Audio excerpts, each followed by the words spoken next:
অনেকেরই ডায়েট সম্বন্ধে একটা মিসকনসেপশন রয়েছে। অনেকেই আমার কাছে আসেন যারা ডায়েট বা ডায়েট মেনটেন এই কথাটা শুনলে পরেই আটকে ওঠে, ভয় পেয়ে যান।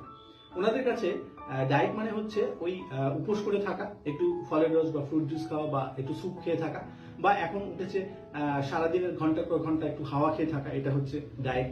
তো স্বাভাবিকভাবে সাধারণ মানুষ এটা শুনলে আটকে উঠবেন, ভয় পেয়ে যাবেন। তো অ্যাকচুয়ালি ডায়েটটা যদি আমরা সঠিকভাবে মেনটেন করতে পারি তাহলে কিন্তু আমরা সবাই খুব ভালো থাকতে পারি, সুস্থ থাকতে পারি। ডায়েট সম্বন্ধে কনসেপশন ক্লিয়ার হতে হবে। এটা কি? ডায়েট মানে হচ্ছে সঠিক সময়ে সঠিক খাবার, সঠিক পরিমাণে, সঠিক খাবার মানে পুষ্টিকর, সুষম পুষ্টিকর আহার বা নিউট্রিশিয়াস ফুড, যেটা সঠিক ইন্টারভেলে বা গ্যাপ দিয়ে দিয়ে যদি আমরা খেতে পারি এবং এবং আমাদের লাইফস্টাইলটা যেন মডিফাই করতে পারি, তাহলে কিন্তু আমরা সবাই সুস্থ থাকতে পারি।